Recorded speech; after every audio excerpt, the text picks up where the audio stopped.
കുറുപ്പിനെ കണ്ടപ്പോ സത്യമായിട്ട് എനിക്ക് ആളെ പിടിയിട്ടില്ല. ഏത് നിലയിൽ കഴിഞ്ഞ ആളായിരുന്നു.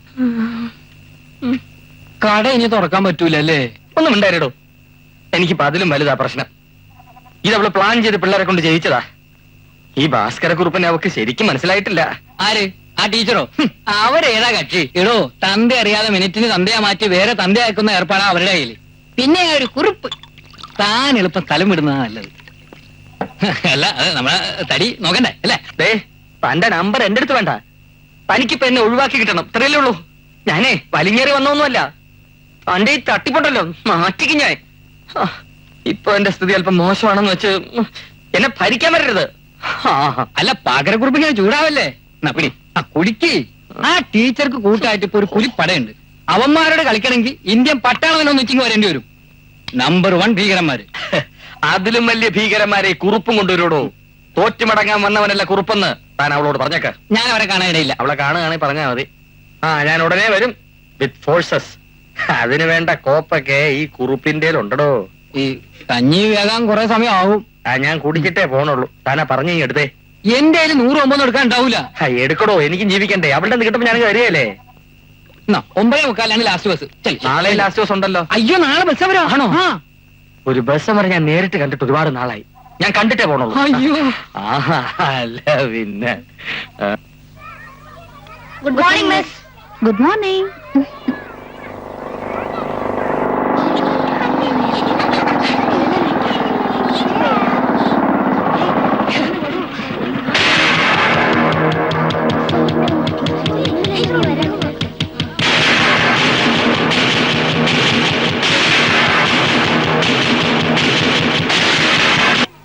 സത്യത്തിൽ ജീവനെ കണ്ടപ്പോഴാ എനിക്ക് എന്റെ ജീവൻ വീണത്.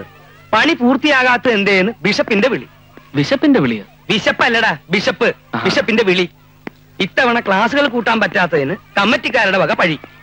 ഇതൊന്നും പോരാണ്ടിപ്പോ പിള്ളേരും തുടങ്ങിയിരിക്കും. എന്താ സമരമാണോ? സമരമാണെങ്കിൽ അതിനൊരു ആണത്തൊക്കെ ഉണ്ടായിരുന്നു. ഇത് അതൊന്നുമല്ല എന്റെ ജീവ. തെമ്മാടിത്തര എഴുതി ചുമര് മുഴുവൻ ഒട്ടിക്കുക.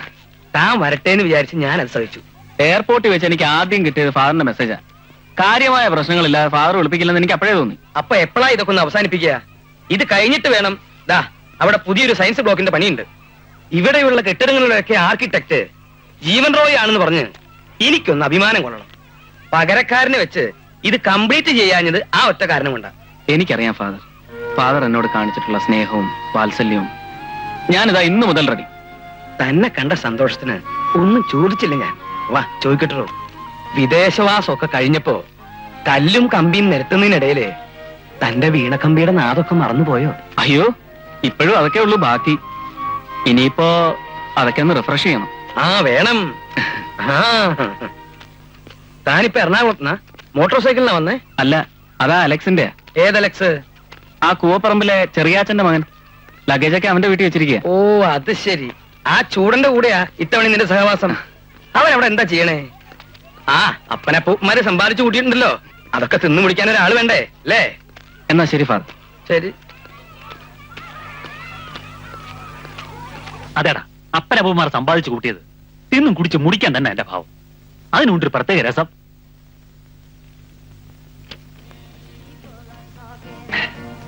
കേട്ടോ, ലേറ്റസ്റ്റ് ഗ്രാമി അവാർഡ് വിന്നറാ. തന്തപ്പടി വിളിച്ചിരുന്നു കുറച്ചു മുമ്പ്. എസ്റ്റേറ്റിലെ അക്കൗണ്ട്സ് ഒക്കെ അറിയാനാ. അതറിഞ്ഞ അതിയാന സമാധാനമായി. ഒരു കണക്കപ്പിള്ളയുടെ റോളാടാ എനിക്ക് അങ്ങേരുടെ മുമ്പിൽ ഇപ്പോ. സംഗീതത്തിനൊരു താളം കൂടിയാ. രണ്ടെണ്ണം എടുത്ത് അടിയടാ. അയ്യോ, ഞാനാ? വേണ്ട വേണ്ട. മൂട് കളയാടാ. അമേരിക്കയിലൊക്കെ പോയി വന്നിട്ടും നീ ശരിയായിട്ടില്ല. അതിപ്പോ ശരിയാവുന്ന മട്ടുമില്ല. ഹോസ്റ്റലിൽ എന്റെ റൂമിന്റെ തൊട്ടടുത്തൊരു മദാമ ഉണ്ടായിരുന്നു. അവളെ ഒന്ന് ഇംപ്രസ് ചെയ്യാൻ ഒരിക്കൽ ഞാൻ 2 അടിച്ചു. Next moment complete flat. ഇനി വയ്യേ. ഇതൊന്നുമില്ലെങ്കിൽ എങ്ങനെടാ ഈ അലക്സറിയാൻ കൂവപ്പറമ്പനാകുന്നത്? പുതുപുത്തൻ വാഹനങ്ങൾ, മദ്യം, സംഗീതം, ഇതിലൊക്കെ എനിക്കിപ്പോ ജീവിതം കണ്ടെത്താൻ കഴിയുന്നുള്ളടാ മോനെ. റബ്ബർ ടാപ്പിങ്ങിന് മേൽനോട്ടം വഹിക്കാൻ ആർക്കിടെക്ചറിൽ പോസ്റ്റ് ഗ്രാജുവേഷൻ നേടിയ ഈ ലോകത്തിലെ ഒരേ ഒരു ഭാഗ്യവാൻ. നീ സെന്റിമെന്റലാ ഇവിടെ. നീ സെന്റിമെന്റലാ.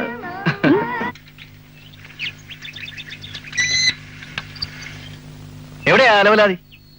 ടിങ്കു ജെയിംസ് പുണ്യാളൻ. അവന് ഞാൻ വെച്ചിട്ടുണ്ടെന്ന് പറഞ്ഞേ. ആ അവനല്പം പെസക. അങ്ങ് വിട്ടേരെ. മനോരേണ്ണ എന്താ ഇപ്പൊ വേണ്ടേ? മിസ്സിനോട് എന്ന് കാര്യം പറയണം, അത്രയല്ലേ ഉള്ളൂ. ആ അത് ഞങ്ങളേറ്റു. ഈ വക കാര്യങ്ങളിൽ ഉദ്ദേശിച്ചതിലധികം പുരോഗതി ഉണ്ടാവുന്ന ഈ ആഴ്ചത്തെ എന്റെ ഭാരഫലം. ഇതൊന്ന് നിങ്ങൾ ഭദ്രമായി എത്തിക്കണം. ആട്ടെ, ഇതിലിപ്പോ ഞങ്ങൾക്ക് എന്താ ലാഭം? എന്റെ സ്നേഹം എന്നും നിങ്ങൾ രണ്ടാൾക്കും ഉണ്ടാവും. പോരേടാ. അയ്യടാ, ഞങ്ങൾക്ക് സ്നേഹം തരണ ഒരാള് ഇപ്പൊ സിനിമയ്ക്കും മറ്റു പരിപാടികൾക്കും വീട്ടിൽ നിന്ന് നയാ പൈസ കിട്ടാത്ത സമയമാ. ആ തൽക്കാലം ഒരു 20 റുപ്പീസ് ഇങ്ങട്. അല്ലാടാ, 10 ഒതുക്ക്. എന്റെ ഇപ്പൊ അതേ ഉള്ളൂ. ആ പിന്നെ ഈ കാശ് മാറ്റോണ്ട് ഒരുമാതിരി മറ്റേ പരിപാടി കാണിച്ചാണല്ലോ. അത് ഞങ്ങൾ ഏറ്റു. മിസ്സിന് മനോരേട്ടനോട് ഒരു ഇത് തോന്നണം, അത്രയല്ലേ ഉള്ളൂ. അതെ, പിന്നെ ഇതും മറ്റേമാരറിയണ്ട. നിങ്ങൾ രണ്ടുകൂടെ ഹാൻഡിൽ ചെയ്താൽ മതി. ദാ. ഏറ്റു. മനോരേട്ടൻ ധൈര്യമായിട്ട് ചെല്ല്. പ്രിയപ്പെട്ട എന്നെ നിർമ്മലയ്ക്ക്, നേരിൽ കാണുമ്പോൾ എനിക്ക് എന്റെ മനസ്സ് നിർമ്മലയുടെ മുന്നിൽ തുറന്നു കാട്ടാൻ കഴിയാത്തത് കൊണ്ടാണ് ഈ എഴുത്തെഴുതുന്നത്. പിന്നെ എപ്പോഴും ആ ഡ്യൂക്കിലെ പിള്ളേരും കൂടെ ഉണ്ടാവുമല്ലോ. നമുക്കിട്ട് തന്നെ വെപ്പ്. അവന്റെ ഒരു ഡൂക്കിലി. ഏകാന്തമായ എന്റെ രാത്രികളിൽ മുല്ലപ്പൂവിന്റെ സൗരഭ്യവുമായി എന്റെ നിർമ്മല എന്നും കടന്നു വരാറുണ്ട്. ആ കാർ മിഴികൾ, ചെഞ്ചുണ്ടുകൾ, തക്കാളി കവിളുകൾ എല്ലാം എന്റേത് മാത്രമായിരുന്നെങ്കിലെന്ന് ഞാൻ ആശിച്ചു പോയിട്ടുണ്ട്. സ്വപ്നം തിളങ്ങുന്ന 1000 രാത്രികൾ എന്റെ നിർമ്മലയ്ക്കായി മാത്രം നീക്കിവെച്ച് കാത്തിരിക്കുന്ന പൂപോലത്തെ ഹൃദയമുള്ള. ഇതേതോ പൈങ്കിളി നോവലും ഞാൻ വായിച്ചിട്ടുള്ളതാ. ഫുൾ മോഷണം. പൂപോലത്തെ ഹൃദയമുള്ള നീ വായിക്ക്. പൂപോലത്തെ ഹൃദയമുള്ള നിന്റെ സ്വന്തം സ്വന്തം മനോരേട്ടൻ. ഇനി എന്താ അടുത്ത പരിപാടി? അടുത്ത പരിപാടി ഇത് തന്നെ, അവന്റെ ഒരു പ്രേമലേഖനം. വല്ലപ്പോഴും ഒരു ഐസ്ക്രീമിനുള്ള കാശ് കിട്ടിക്കൊണ്ടിരുന്നതാ. ആ പോവാം. വരുന്നോ? ഞാൻ പോവാ. വാടാ പോവാ.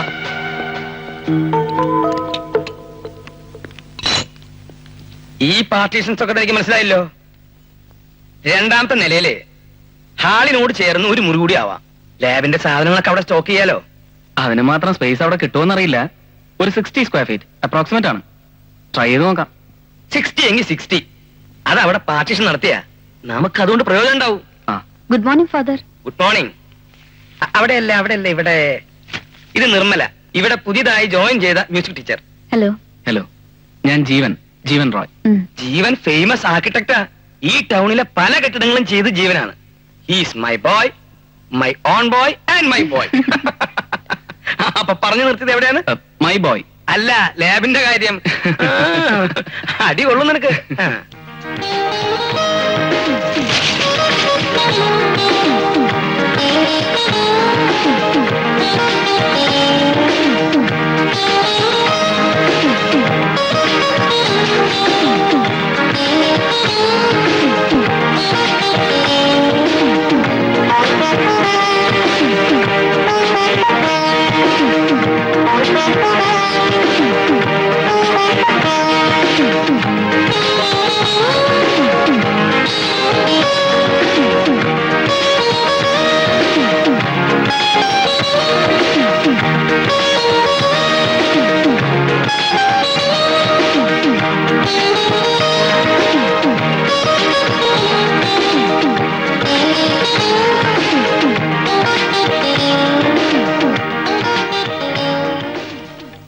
അച്ഛൻ ആളെ വരുത്തി ദേ പണി തുടങ്ങി കഴിഞ്ഞു.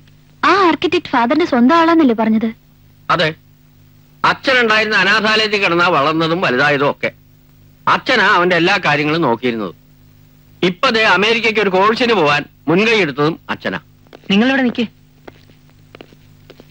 എന്താ ലഡു ഒക്കെ ആയിട്ട് ഇങ്ങോട്ട്? ഈ മുത്തുകൃഷ്ണന്റെ ബർത്ത്ഡേ എന്ന്. അയ്യോ, അതൊക്കെ ദേ നിർമ്മല ടീച്ചറെ പോലെ ചോര നിറയ്ക്കുന്ന പ്രായക്കാർക്കുള്ളതാ. ഇങ്ങോട്ട് വാ. ബാക്കി ടീച്ചേഴ്സിനൊന്നും ഇല്ലേ? അത് ഞങ്ങൾ പിന്നെ ഒന്ന് കൊടുത്തോളാം. അതൊന്നും വേണ്ട, എല്ലാവർക്കും ഉള്ളത് ഞാൻ കൊടുത്തോളാം. ഇങ്ങതാ. ആ പൊയ്ക്കോ.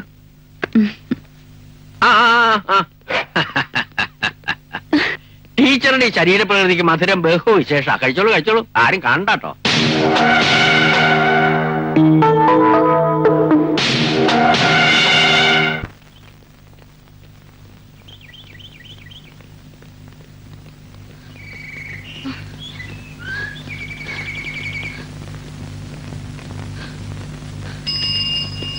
ഇനി ഒരടി പറ്റിയല്ല. ഹരേ ക്വിക്ക്. വല്ലപ്പോഴേ വരൂ. എന്നാ അപ്പോഴെങ്കിലും ശരിക്കും ഓടണ്ടേ? മടിയൻ. നിങ്ങൾ കൊണ്ട് പോയോ? അയ്യോ മേല. ഷാഹുൽ സ്റ്റാർട്ട്. കണ്ണൻ ഇവിടെ എങ്ങാനും ഇരിക്കട്ടെ. തീരെ സ്റ്റാമിന ഇല്ല.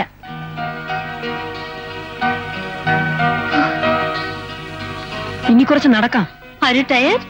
അതല്ല, പിന്നെ ഞാനൊരു കാര്യം പറയട്ടെ. ആ രാഘവ മാഷ് ആള് മഹാ ചീത്തയാ. അയാളുടെ ഒരു നോട്ടവും വർത്താനവും അയാളോട് മിണ്ടാനൊന്നും പോണ്ട. ഏയ് എന്താ ഇത്? അയാളൊരു പാവം. എന്റെ അപ്പൂപ്പൻ എന്നോട് സംസാരിക്കുന്ന പോലെ എനിക്ക് തോന്നിയിട്ടുള്ളൂ. നല്ല അപ്പൂപ്പൻ. അതൊക്കെ വെറുതെ തോന്നുന്നതാ. ആള് പെശക. ഇങ്ങനെ എല്ലാരോടും കളിച്ചും ചിരിച്ചും തമാശ പറഞ്ഞ് നടക്കുന്നുണ്ട്. ദാ ഇപ്പൊ തന്നെ അന്നൊരാൾ അന്വേഷിച്ചു വന്ന് പ്രശ്നം ഉണ്ടാക്കിയില്ലേ, അതുപോലെ ആ മനോഹരൻ ആകെ ഇളകിയിരിക്കുകയാണ്. അതുകൊണ്ട് ഇനി ആരോടും സംസാരിക്കാൻ പോകണ്ട. തനിക്കിത് എന്ത് പറ്റി ഷാഹുൽ? വേണ്ട, എനിക്കത് ഇഷ്ടമല്ല. ഇന്ന് ആർച്ചിന്റെ തട്ടടിക്കാൻ എത്ര പേരുണ്ടായിരുന്നു? 12 പേരുണ്ടായിരുന്നു സർ. നാളെ അത് പോരാ, വർക്ക് തീരണ്ടേ? പറ്റിയല്ല. നാളെ ഈ പണി മുഴുവൻ തീർക്കാനായിട്ട് കൂടുതൽ. ഞാൻ കൊണ്ടേ പോകൂ. എന്നാ നിങ്ങൾ സൈറ്റിലോട്ട് വെക്കോ. ശരി സർ. നിങ്ങൾ ഇവിടുന്ന് പോകുന്നുണ്ടോ? ഞാൻ ബഹളം ഉണ്ടാക്കിയാലുണ്ടല്ലോ. എനിക്കോ നിനക്കോ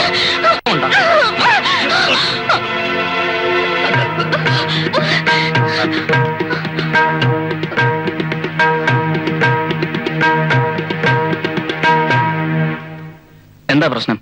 അത് പ്രത്യേകിച്ച് പ്രശ്നമൊന്നുമില്ല. ദേ ഇത് ഞങ്ങളുടെ കുടുംബകാര്യമാണ്. വേറെ ആരും ഇതിൽ ഇടപെടണമൊന്നുമില്ല. അല്ല, ഇടപെടുന്നൊന്നുമില്ല. പക്ഷെ ഇതിനകത്തൊന്നും നല്ല വേണ്ട. ടീച്ചർക്ക് വേണമെങ്കിൽ ഫാദറിനോട് ചോദിച്ചു പുറത്തു പോകാല്ലോ. കുട്ടികളൊക്കെ കണ്ടാ എന്ത് വിചാരിക്കും? നീ ഇങ്ങോട്ട് പറയുന്നേ. എന്ത് വിചാരിക്കാൻ? ഞാനും എന്റെ ഭാര്യയുമായിട്ട് വഴക്കുണ്ടാക്കുകയാണെന്ന് വിചാരിക്കും. അത്രയല്ലേ ഉള്ളൂ. ഇതൊക്കെ ചോദിക്കാൻ താൻ ആരാടോ? ഇവിടുത്തെ ഗൂർക്കയോ? ഇതേ എന്റെ പെണ്ണാ. ഞാൻ കല്യാണം കഴിച്ച പെണ്ണ്. കുടുംബകാര്യങ്ങളൊക്കെ സ്കൂളിന് പുറത്ത്. ടീച്ചർ ക്ലാസ് കഴിഞ്ഞ് പുറത്ത് വന്നിട്ട് മതി ബാക്കിയൊക്കെ. ചെല്. അല്ല അതെങ്ങനെ ഓടോ.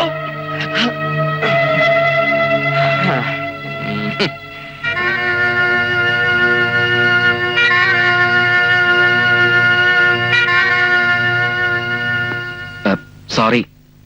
ദയവ് ചെയ്ത് സ്കൂളിനകത്ത് വന്ന് നിങ്ങളുടെ ഫാമിലി പ്രോബ്ലംസ് ഒന്നും അലക്കി വെളുപ്പിക്കരുതെന്ന് ഹസ്ബൻഡിനോടൊന്ന് പറഞ്ഞേക്കണം. മിസ്റ്റർ ജീവൻ റോയ്, അത് എന്റെ ഹസ്ബൻഡ് അല്ല, എന്റെ ആരുമല്ല. പക്ഷേ കുറെ നാളായി അയാൾ എന്നെ, ഇയാൾക്ക് ടൗണിൽ വീഡിയോ റെക്കോർഡിങ്ങും കടയും ഒക്കെ ആയിരുന്നു. മ്യൂസിക് കോളേജിൽ ഞങ്ങളുടെ ഗ്രൂപ്പിന്റെ ലീഡർ ഞാനായിരുന്നുകൊണ്ട് പലപ്പോഴും റെക്കോർഡിങ്ങിന്റെ പേരും പറഞ്ഞ് അയാൾ കോളേജിൽ വന്നെന്നെ കാണുമായിരുന്നു.